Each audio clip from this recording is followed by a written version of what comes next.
Hello everyone, hope you're doing well. Today we are back looking at the suggestions passed to the developers in November of 2019. Now before we get started, a little bit of news so you can get yourself a nice little decal. This decal right here is available to you, and all you have to do is activate a code on the War Thunder website in the store section called WT Butcher, all uppercase. This will give you this nice little decal that you see here. This is another one of those decals that they're doing, which, you know, is free for the whole community. There seems to be unlimited unlocks for it, so make sure to share it with people. Make sure you can get yourself this really cool little decal. So let's get back into the suggestions passed to developers. Yesterday we had a look at the aviation stuff. Now it's time to have a look at the ground forces stuff. There's not a ton, but there are some really interesting ideas, amphibious and otherwise, which we can get into. So the first one is from it's either SearchB or it's SearchB, and I'm going to go for SearchB just because I much prefer the name. It's time to talk about, of course, the M9 GMC. This is pretty much just an M3 Lee with its head cut off and added a 3-inch AA gun to it. This was proposed as an interim full-track self-propelled vehicle in September of 1941. The idea was to install a 3-inch gun on the chassis of the M3 Lee, which was already in production, so you basically marry two ideas together and create a tank destroyer out of it.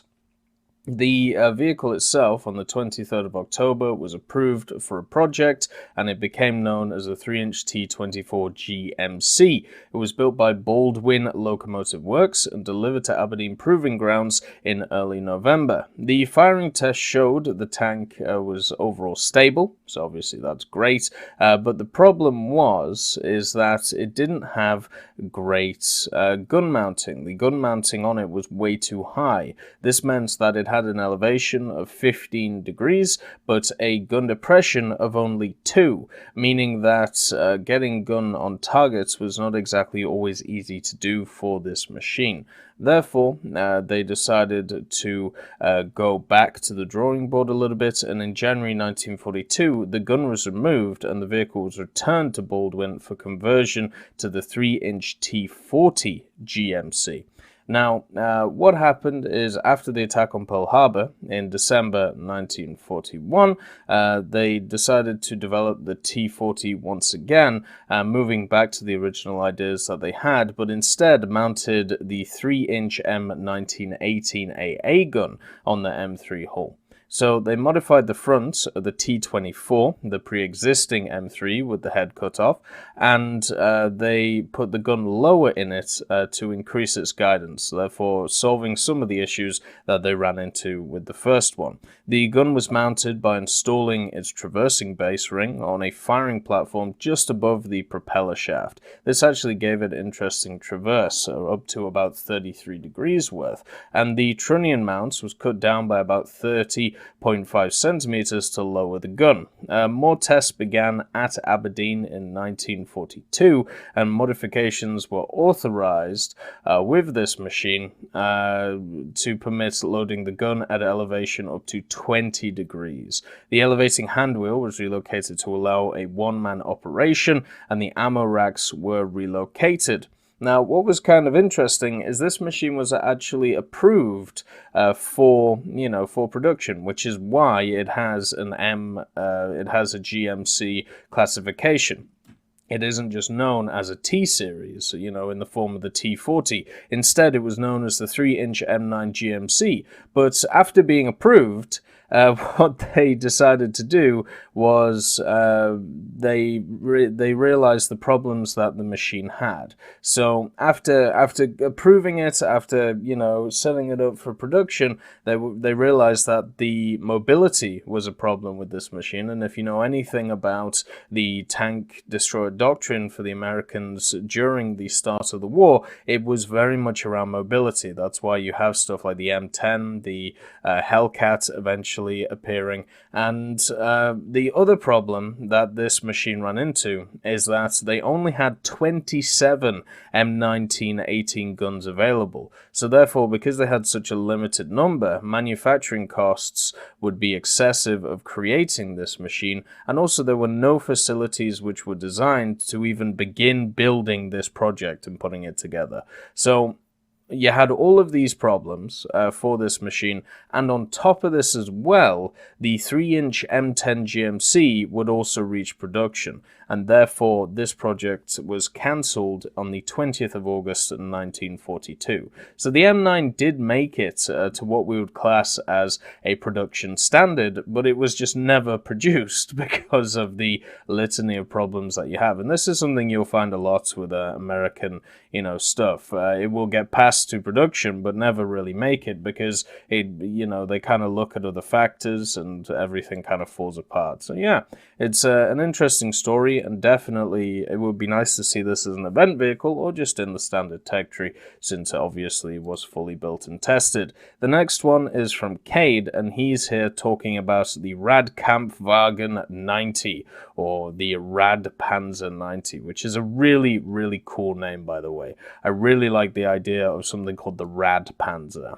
which is just wonderful. And this is the machine you can see before you. The Rad Panzer is a amalgamation of ideas. So the first thing is that its actual name, as I said, is the Rad Kampfwagen 90. It was developed in 1986 by Daimler-Benz on behalf of the Federal Ministry of Defense, and the idea behind it was that it was going to marry the ideas of reconnaissance and also be able to carry a massive, firepower on top of it. So it would be able to support armored vehicles and also, do the reconnaissance role. So they wanted to marry the ideas of the Sparpanzer looks and also the firepower of an MBT. So that's why this machine mounted the Leopard 1A3 turret on a highly mobile wheeled chassis, and the results pretty much blew the expectations out of the water. This was seen as a great success for the machine, but there was obviously problems with it, the main problem being cost. You can see that with a radical new design in the form of this wheeled vehicle, high cost of the armored car area of itself kept it out of real production, even though it fit exactly what the ministry was asking for. So there was only one built, one single prototype, and it's currently in Koblenz Tank Museum. This is the one that you see right here, and it does have the 105mm L7A3 gun in it, and is also powered by the Daimler-Benz OM400 series water-cooled turbocharged diesel engine with 830 horsepower. This could go 100 kilometers an hour on the road. You can see how this is going to just be insane if it ever makes it to the game. It really gives me some Centauro vibes when we have a look at it. So be very afraid of the Rad Kampfwagen 90 or the Rad Panzer. The next vehicle we're having a look at is once again from Cade, and it's talking about the PB4, this little monstrosity right here. Now, normally when we look at monstrosities, there's a reason why they look like monstrosities, and this one is no different. The PB4 was an armored car which was designed to have the amphibious ability and also be an all-weather, all-terrain reconnaissance vehicle. It was designed to pretty much deal with any weather that it could, and be able to traverse even the worst of terrain. And it was actually spawned from the BAD-2, or the BAD-2, and also the BAE-3. So between 1932 and 1933, while they were testing the BAD-2 as an all-weather, all-terrain vehicle with amphibious ability, the BAD-2 was judged to be too heavy to pass many obstacles the vehicles could meet. The armament and also the armor was considered weak, so they decided to upgrade it.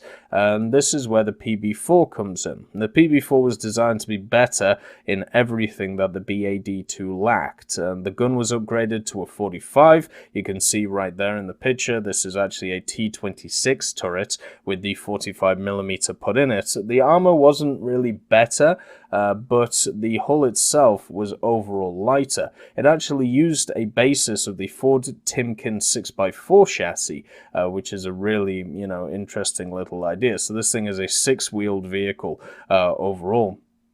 And also, on top of this as well, it heavily took influence from stuff like the BA3, which it was also produced on. It had as you said, the 45mm, and the armor itself was, not great. It was pretty much 4 to 6mm, maybe about 7mm on the front, so nothing to really write home about. But it was also powered by a 40 horsepower Gaz AA engine, which was seen as still weak, but better than the BAD2 offering, and it actually struggled to be able to climb riverbanks, and the rubber track was used and was installed to be used on the water to improve the adherence on the muddy ground of the river and help it climb riverbanks. It also had a free-bladed propeller in the rear, and when it was engaged, this didn't actually disengage the wheels. So instead, what you had was the wheels moving at the same time as the propeller in the water, and also it had an exhaust pipe which was extended to the end of the right side of the armored car next to the turret to avoid the water getting into the engine when, of course, it was floating. They made the first batch of PB4s. 20 were ordered between 1935 and 1936, but due to a defect in the production, only 10 of them were overall built.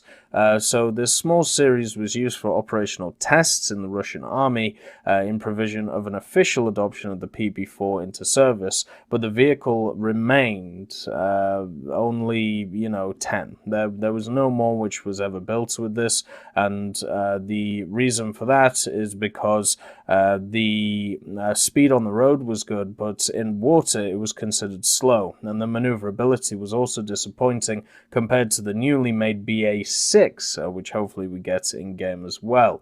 And by that time it was produced. The PB4 also probably was never used in combat, so there are no records of it being used. And now that we've gone through this machine, I do want to point out something that is really cool, that's, Cade has also done, and I've pointed to this in the past, and I think it should definitely be something that everyone reads. You can see here it's an armored car research line project. So what Cade has done in, his time, he's actually made basically tech trees for every single nation when it comes to its armored cars. So you can actually go through any of them if you want to, and he's made, suggestions past the developers for all of them. It's amazing how dedicated this individual is to this, and I just want to say thank you for it. It's been a great source of information for me, and also a great source of information for others when looking at really interesting vehicles. So thank you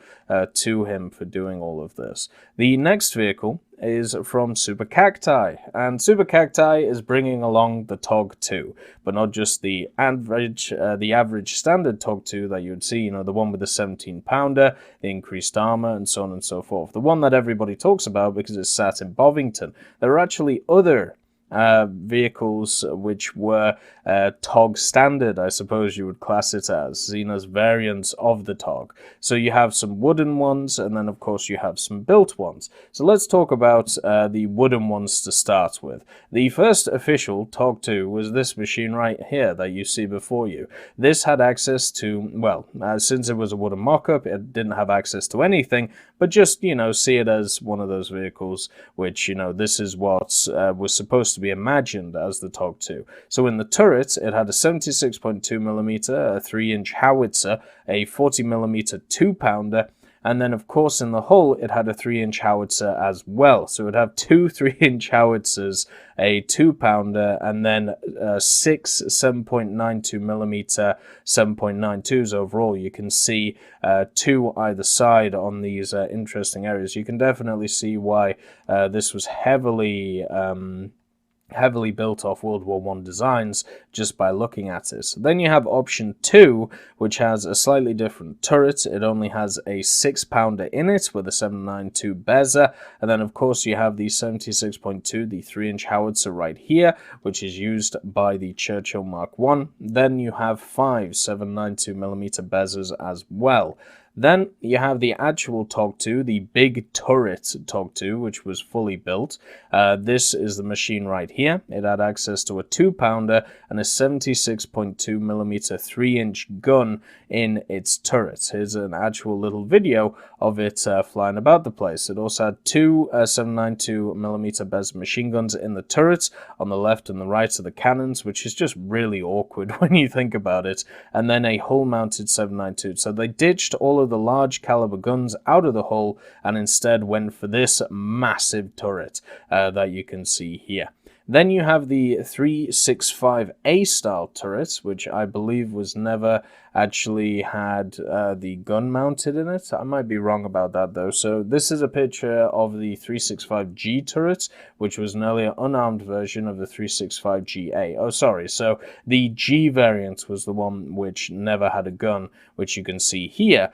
But the GA version, which is this machine right here, did. This obviously had access to the 3-inch 76.2mm and also a 7.92mm machine gun. You can see that this TOG project is slowly losing guns over time with it as it goes along, which is kind of sad for it, but you know how it is. And then, of course, the TOG2 Asterix with the final design with the new suspension and also the new gun, the 17-pounder. This is the one that you can find in Bovington and the one that everybody knows and loves. So remember, there is more than one variant of the TOG2. There is a bunch of different ones which we could definitely see in game, which is why a lot of people have talked about the idea of putting in these vehicles, one as an event and one as a standard tech tree, but do understand that there are some wooden mock-ups here, especially the first two, so we're going to have to, at least in my opinion, focus on this one, which is of course the big turret TOG that you can see here, and which, you know, is still a semi, you know, wooden mock-up, but, you know, it's slightly better than the other ones. But then you have this one, which was definitely built and definitely fully built, so you could easily put in the GA version, and then of course the proper final design of the TOG2 that everybody knows and loves. Super Cacti also goes into his opinion on what should be in the game or how it would be implemented into the game, and I think it's definitely worth a read. Another thing as well is one of the sources that is used is this book right here, the TOG Designs Development Committee right here. Make sure if you are interested in the TOG, this is the single source you pretty much need. It's a book, really nice book, a little bit expensive if I'm honest, but I think overall is worth it if you especially are interested in the TOG. Normally you don't get singular books dedicated to specific vehicles, so it's nice to see that this one, called The Tanks of TOG, The Work, Designs and Tanks of the Special Vehicle Development Committee in World War II, it's made by, it's written by Andrew Hills, so make sure to have a look. Right now on the Canadian Amazon it sits at $40, so it's kind of expensive, at least in my opinion, for a book, but maybe you can find it somewhere a little bit cheaper. The next vehicle to have a look at is from Tasty, 95215, and this is talking about the Chi Nu Kai. So the Chi Nu Kai is an interesting one. Now we have, you know, the premium Chi Nu 2 in game. The Chi Nu Kai is a similar project which was designed to mount the long 75mm in a Chi Nu. So very similar to the Chi Nu 2, but with some slight differences. Here you can see a picture of a comparison between the two. So the main differences between the Chi Nu 2 and the Chi Nu Kai is the addition of armor. While you had the Chi Nu itself, which was a stopgap between stuff like the Chi Ha and the Chi He and the Chi To and the Chi Ri, unfortunately stuff like the Chi To and the Chi Ri were never put into mass, you know, production, and neither really was the Chi Nu. So therefore, you know, they tried to find different ways of trying to upgun older chassis, and this was one of those ways with the Type 5 75mm gun. So the initial plan of it was was to simply place the second Cheeto turret onto a Chi-Nu chassis and Bob's your uncle. This conversion of the Chi-Nu was called the Chi-Nu Kai in post-war writings, with Kai meaning revision or remodel, and the single prototype was tested on the 19th of March 1945 at the Irago firing grounds, and no major problems were found in the trials. But the Chi-Nu 2 was actually chosen for production over the Chi-Nu Kai because of its lower weight. The Chi-Nu chassis was meant for the Chi-He, and because of this, because it had this massive homunculus of a turret on top of it, the mobility was massively decreased with the addition of the turret and of course the gun. And also just the stress on the engine overall cannot have been nice. The modifications for the standard Chi-Nu turrets mounting the Type 575mm were also done in March 1945, but there are actually no known photographs of the Chi-Nu Kai. So what happened to the Chi-Nu Kai after its trials is also unknown, though it was likely converted back to a standard Chi-Nu or just scrapped. So we don't know a full, we don't really have full historical records on this machine. Hopefully we have some testing data to work out, what went on. So what is the difference, as I said, between the Chi-Nu and the Chi-Nu Kai and the Chi-Nu 2 in game? Well, the Chi-Nu Kai had 75mm of frontal turret armor and 50mm of side turret armor, whereas the Chi-Nu 2 only has 50 looking forward and 25 on the side. So see this as kind of an up-armored but slower version of the Chi-Nu 2. This could be a great standard tech tree vehicle for people who miss out on the usefulness of the Chi-Nu 2. It was around about 2 tons heavier, which is why its mobility was definitely more struggling, but also there was another little change where the Chi-Nu 2 would have a revised ventilation system, while the standard ventilation was considered good enough for the standard Chi-Nu tanks. So that wouldn't obviously affect in game, but would affect historically.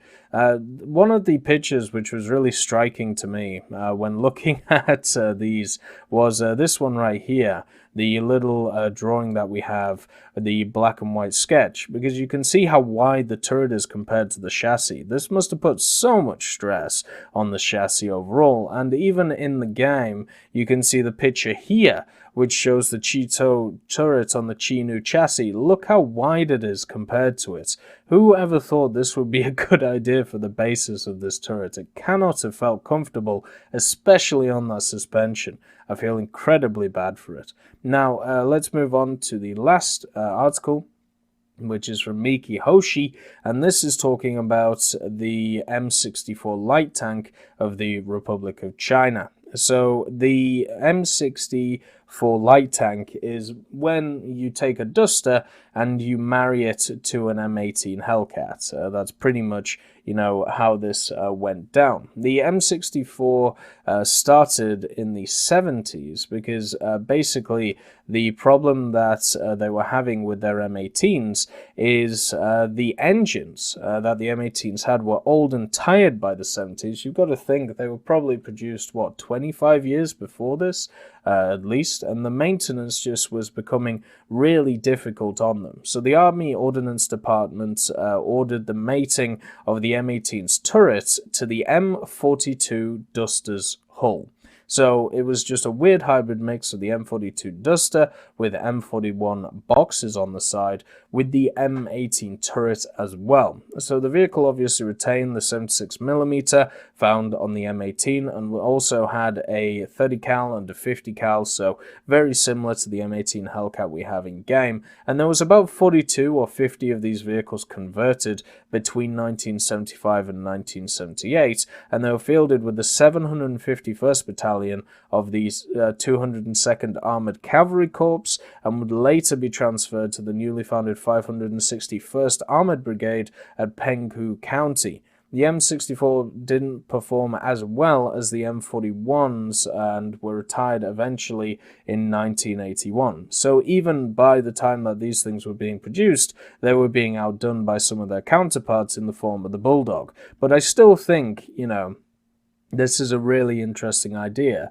just taking the turret of a Hellcat and plonking it on an M42 Duster's chassis, just because the maintenance of the standard M18 Hellcat chassis was just not up to snuff. So I would love to see this in game. It would be a unique vehicle for the Chinese tech tree, and overall it just brings another little difference to the game, which would, I think, work really well. The Duster's chassis is definitely not slow, and the Hellcat's gun is incredibly good, so therefore I think it will be really, really nice to see.